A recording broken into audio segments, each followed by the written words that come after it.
साथियों नमस्कार और नेशनल स्कॉलरशिप पोर्टल के इस नए वीडियो में आपका पुनः स्वागत है। साथियों आज हम जानेंगे कि इंस्टीट्यूट वेरिफिकेशंस कैसे होना है, मतलब कि इंस्टीट्यूट नोडल ऑफिसर द्वारा छात्रवृत्ति के सत्यापन आपके जो वेरिफिकेशंस करनी है आपने किस तरह करनी है, जो कि आपके इंस्टीट्यूट को ध्यान में रखते हुए किसी भी आवेदक ने आवेदन किया होगा और कौन से सर्कमस्टांसेस में आप उसको डिफेक्ट करेंगे और रिजेक्ट करेंगे और वेरीफाई करते हुए आगे प्रोसीड करेंगे।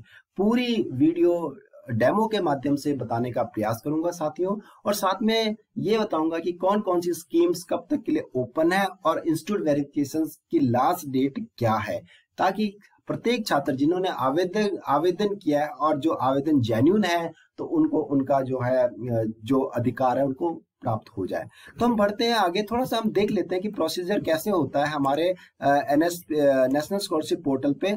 तो how is an NSP scholarship verified. तो सबसे पहले हमारा जो इंस्टीट्यूट नोडल ऑफिसर है उसके द्वारा वेरीफाइड किया जाता है प्रपत्रों को, जो कि ऑनलाइन भरा जाता है आवेदक द्वारा।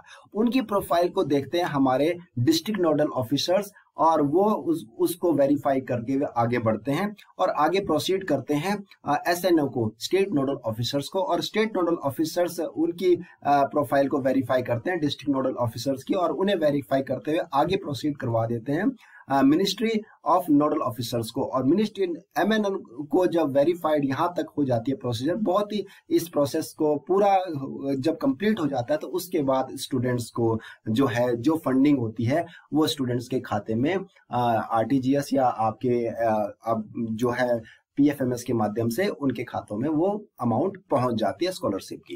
तो ये प्रोसीजर थी और कुछ हम जानने का प्रयास करेंगे कौन कौन सी। देखिए ये कुछ हमारी क्या कहते हैं स्कॉलरशिप्स हैं जो कि देखिए ज्यादातर 30 सितंबर तक की ओपन है, जो कि आवेदक भर सकते हैं। और ये जो pre matric scholarship for minority है 15 अक्टूबर तक इसके इंस्टीट्यूट वेरिफिकेशंस किया जाना है। ऐसे ही बहुत सारी इनका स्क्रीनशॉट ले सकते हैं ये, क्योंकि ये पोर्टल से मैंने अपलोड किए हुए हैं।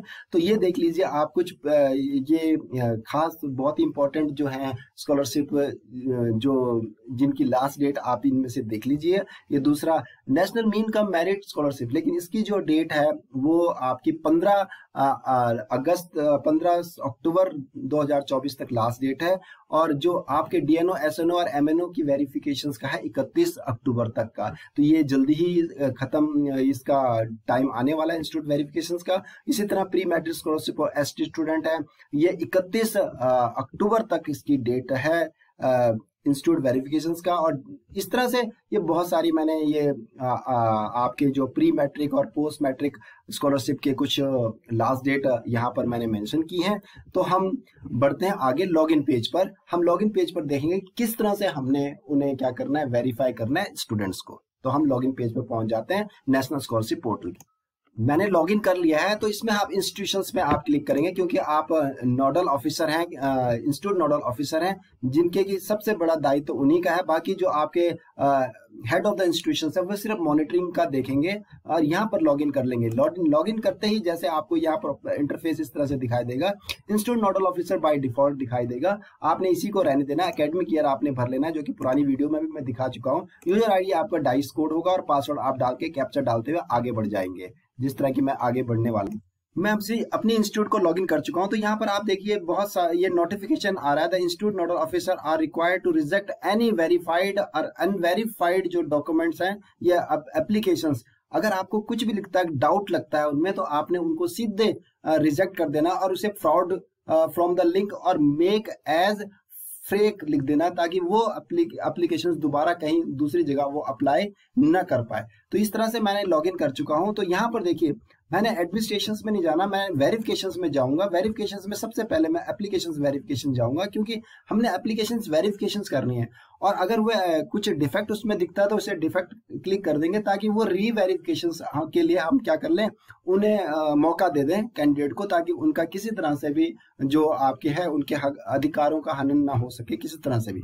तो आप एप्लीकेशंस वेरिफिकेशंस करेंगे। एप्लीकेशंस वेरिफिकेशंस में मैंने पिछली वीडियो में बताया था आपके दो ऑप्शंस इसमें खुलने वाले हैं। मैं ज्यादा ऑप्ट करूंगा टीओटीपी को।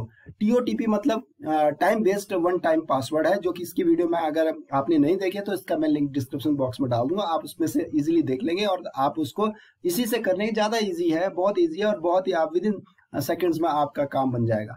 तो जैसे मैं इसे क्लिक करता हूं तो देखिए इसके लिए मैं जैसे इसे क्लिक करता हूं तो इसके लिए मैं क्लिक करता हूं OTP का, और यहाँ पर आपके 8 डिजिट के लिए मैं क्या कर लेता हूं, जरा आगे प्रोसीड करता हूं। तो ये आधार से लिंक M आधार से ये कर लेंगे और गेट TOTP में क्लिक कर लेता हूं। जैसे गेट TOTP में मैंने क्लिक किया और जैसे ही क्लिक किया तो इस तरह से इंटरफेस आपको दिखाई देगा और ये आपका जनरेट हो जाएगा TOTP। ये मैं दोबारा इसको यहाँ पर दिखाने का प्रयास कर रहा हूँ ताकि बहुत इजी है, और इसे आप फिल कर लेंगे जहां पर TOTP का आपका ऑप्शंस खुलेगा। तो मैं चलता हूँ वापस, मैंने TOTP जनरेट किया, मैं कंफर्म कर देता हूँ। कंफर्म करने के बाद देखिए मेरी एप्लीकेशन जो अप्लाई किया होगा जिन बच्चों ने, वो मेरे को यहाँ पर शो होने लगे हैं।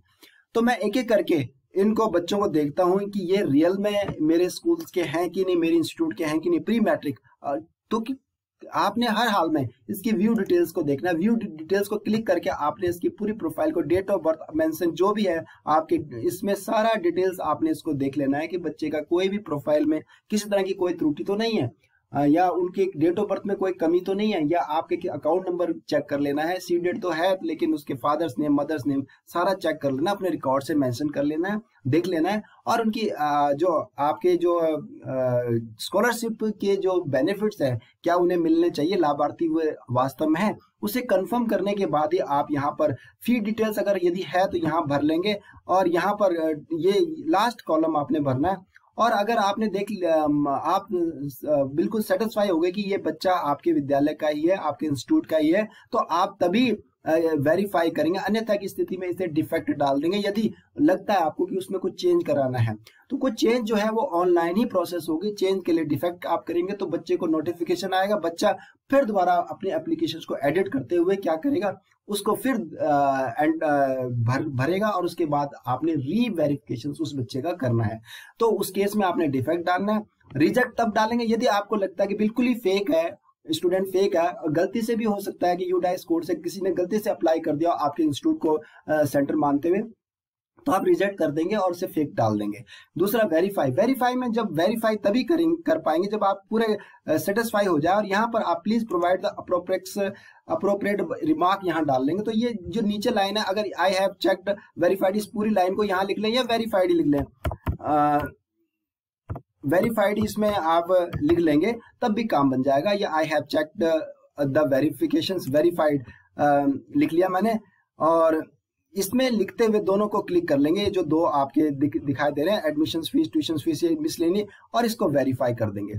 और अगर आपने वेरीफाई अभी नहीं करना तो बैक विदाउट वेरीफाइंग करके आप चल जाएंगे। और इसके बाद अगर आपके इंस्टीट्यूट में बहुत सारे बच्चे हैं तो आप क्या करते हैं, विद एप्लीकेशन जो वेरीफाई करना है आपने, यहाँ पर एक कॉलम आप देख पाएंगे ऊपर जो है, यहाँ पर से आप देखेंगे कि आपने क्या क्या कर पाएंगे। यहाँ पर से देख लेते हैं, जस्ट वेट, मैं यहाँ लिख दिया है कि I have checked and verified all information, जैसे कि यहाँ दिया, और वेरीफाई कर लेता हूँ। वेरीफाई करने के बाद please enter valid admission fees. Admission fees के लिए देखिए यहाँ पर एक पॉपअप आ रहा है एडमिशन फीस के लिए, तो आप इसे ओके करेंगे। और वहां पर अगर आप फ्री एजुकेशन से तो 0 डाल देंगे, तो आप इसे ओके करेंगे। और यहाँ पर एडमिशन फीस आप यहाँ पर डाल देंगे, 0 डाल देंगे। ट्यूशन फीस आप 0 डाल देंगे।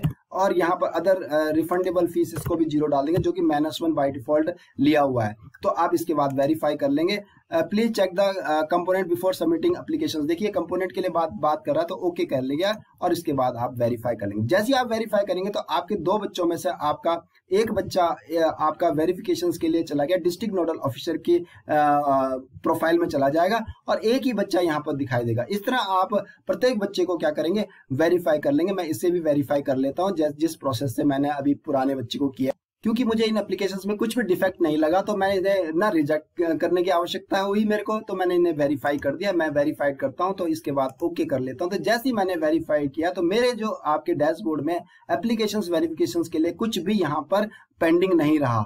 जो कि बहुत ही इंपॉर्टेंट है। उसके बाद में देखना, अगर आपके पास बहुत ही स्टूडेंट्स हैं तो आप चूज योर ऑप्शंस यहाँ पर क्लिक करके, यदि देखिए आपके 5th क्लास तक के आपके माना बहुत सारे बच्चे हैं, तो आप क्लास वाइज भी इनको, जैसे class 4th, choose your options, कौन सी स्कॉलरशिप ली होगी आपके स्टूडेंट ने, एक एक करके आप चयन कर सकते हैं। अन्यथा की स्थिति में, क्योंकि आजकल बहुत ही अगर बच्चे कम है, तो आप ऑल स्टूडेंट्स को देख लेंगे कि वो किस किस स्कॉलरशिप के लिए उन्होंने अप्लाई किया है, तो ये कैटेगरीज वाइज आप इनको बच्चों को भी सिलेक्ट कर सकते हैं। आशा करता हूं कि आपको पूरी वीडियो समझ आई होगी, किस तरह से आपने वेरीफाई करना है, किस तरह से आपने टीओटीपी का या ओटीपी के माध्यम से आपने वेरीफाई करना है, और सारे एप्लीकेशंस को वेरीफाई करना है, क्योंकि लास्ट डेट नजदीक है और आपको वेरीफाई ही करना है। तो थैंक्स अगर आपने इस वीडियो को पूरी तरह से देखा, और यदि आप इस चैनल में नए हैं तो जरूर इसको सब्सक्राइब कीजिएगा, ताकि इस तरह की इंफॉर्मेटिव वीडियोस आपको मिलती रहे। Again thanks.